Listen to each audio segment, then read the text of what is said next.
મારી દીકરી મને પાછી જ આપો, બસ એ જ મારી વિનંતી છે।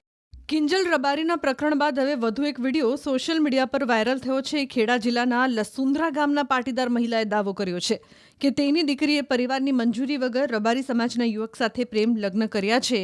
મહિલાનું કહેવું છે કે દીકરી કોલેજ જવાનું કહીને ઘરેથી નીકળી હતી, પણ પરત ન ફરતા પરિવારજનોએ પોલીસમાં ફરિયાદ નોંધાવી।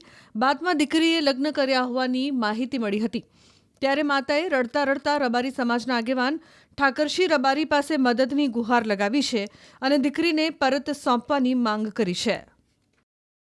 મારી દીકરી પલકબેન અનિલભાઈ પટેલ સવારે કોલેજ જવા નીકળી હતી। દરરોજ બપોરે 2 કે 3 વાગે પાછી આવે। એ પરત પાછી ન આવતા મેં એને ફોન કર્યો, ફોન લાગતો ન હતો। શોધખોળ ચાલુ કરતા અમને 9-10 વાગ્યા સુધી શોધખોળ ચાલુ જ રાખી। ના મળી તો અમે પોલીસ સ્ટેશન જઈ જાણ કરી કે મારી દીકરી ઘરે પરત ફરી નથી, મારી દીકરી શોધવામાં મને મદદ કરો। મદદ કરતા 2-4 દિવસથી જાણવા મળી પોલીસમાં કે બેન તમારી દીકરીએ લગ્ન કરી લીધા છે, પણ મારી મરજી મને ખબર નથી, મારી મરજી નથી। રબારી સમાજના આગ્રણીય ઠાકર બાપાને મારે નમ્ર વિનંતી છે કે મારી દીકરી તમે પાછી આપો। તમારા બોલ તમે પકડી રાખો કે તમે જેવું કહેતા હતા કે કોઈ સમાજની દીકરી લેવી નહીં ને કોઈ સમાજની દીકરી આપવી નહીં, આપણા સમાજની દીકરી આપવી નહીં ને કોઈના સમાજની દીકરી લેવી નહીં, તો ઠાકરજી તમે મારી દીકરી તમને વિનંતી છે કે મને પાછી આપો। હું પાટીદારની એક બાઈ બોલું છું, મારી દીકરી મને પાછી જ આપો, બસ એ જ મારી વિનંતી છે, તો જ તમે રબારી સમાજના ઠાકરજી ઘડા। પાટીદાર મહિલાનો વિડીયો સામે આવતા ઠાકરસિંહ રબારીએ પ્રતિક્રિયા આપી। તેમણે કહ્યું કે તેઓ માતા પિતાની વેદના સમજે છે અને શક્ય તમામ મદદ કરશે। આ પહેલા જ્યારે સિંગર કિંજલ રબારીની ઘર વાપસી થઈ હતી, ત્યારે રબારી સમાજના આગેવાન ઠાકરસિંહ રબારીએ કંઈક આવી પ્રતિક્રિયા આપી હતી।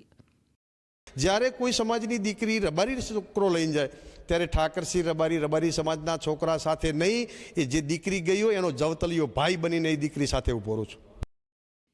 બીજી તરફ અમદાવાદમાં પાટીદાર અગ્રણી વરુણ પટેલે ઠાકરસિંહ રબારીને હુંકાર કર્યો છે। તેમણે કહ્યું કે રબારી સમાજના આગેવાનોએ મધ્યસ્થી કરીને પાટીદાર દીકરીને પરત કરવી જોઈએ। વરુણ પટેલે ઠાકરસિંહને પોતાના શબ્દો યાદ કરાવ્યા। આ મેરેજ નથી થયા, આ વગર મેરેજે દીકરી ભાગી જવાનો આ કિસ્સો છે। એટલે આમ જુઓ તો મૂળભૂત રીતે અપહરણનો ગુનો ગણાય।